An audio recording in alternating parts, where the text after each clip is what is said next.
Hey everybody, Dog 8798 here. It's time for your late, out of date review of G.I. Joe Retaliation. I saw this movie Saturday. I'm reviewing it now because I didn't feel like reviewing it the past 3 days, and I had a lot of test and final exams to complete. I still have tests and final exams to complete, but I managed to at least complete some of them in order to be able to do this review. And with that being said, G.I. Joe Retaliation surprisingly was freaking awesome. Despite, okay, of course, I don't listen to critics because, of course, critics, they will never like or respect something as cheesy and as campy as freaking GI Joe. But the fans and the various YouTube personalities, the various people, the various critics on YouTube, after watching the reviews, I almost didn't want to see this movie.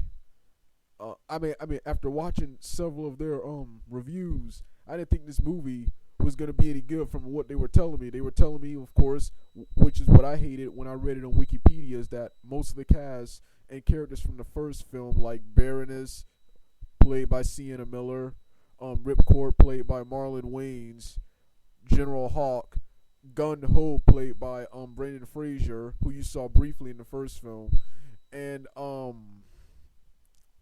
Destro, the actor who played him. None of them will be returning from the sequel. That was the first problem I had with it. The second problem I had was that it was the way they told me Duke getting killed off. Duke getting killed off, which of course was supposed to happen in the original cartoon, but due to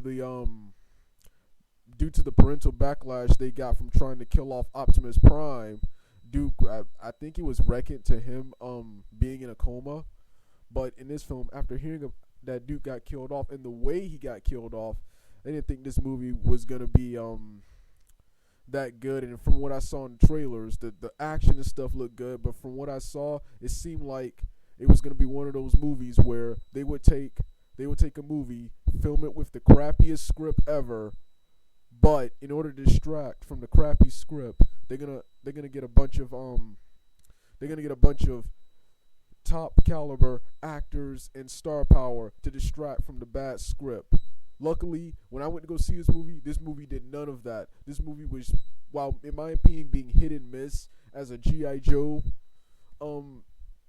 movie, I thought the first movie was more of a GI Joe because you did actually see G.I. Joe versus Cobra, and you saw most of the main characters in cast versus G.I. Joe. Here you really didn't hear you saw that, but there was just so much missing from the cartoon, like Destro in that iconic scene when Cobra Commander said, that was an awesome scene by the way, when he said, "Destro, you're out of the band."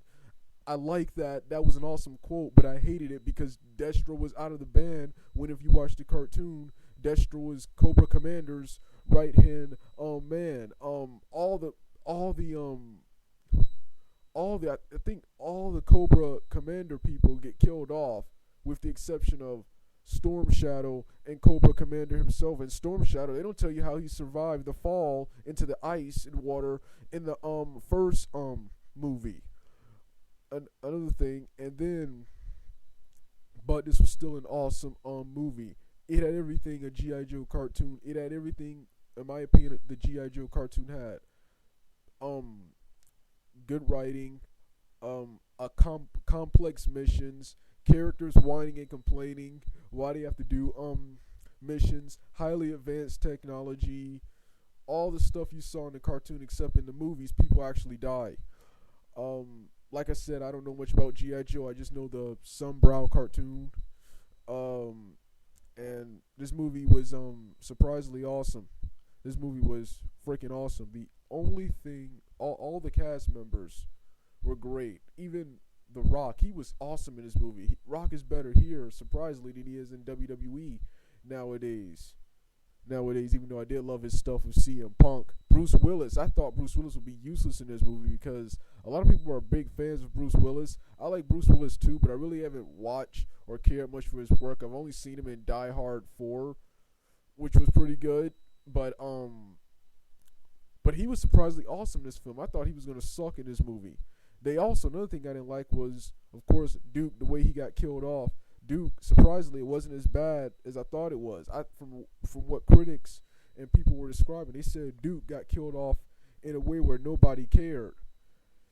But it wasn't like that. Duke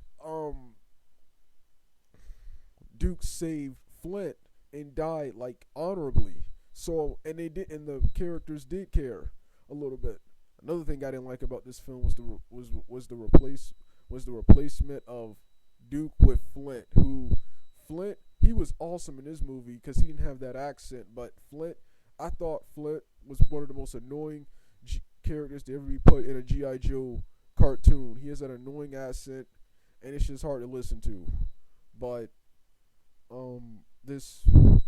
the guy here didn't have an accent, so he was less annoying. Yeah, like I said, G.I. Joe.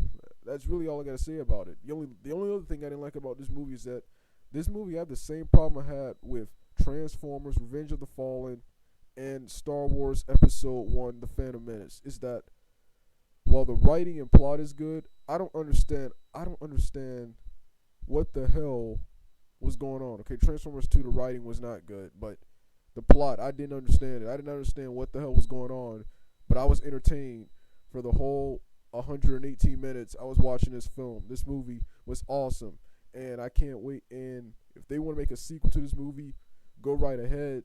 And I'm really looking forward to that G.I. Joe Transformers crossover they were talking about. All right, Doug 8798 out.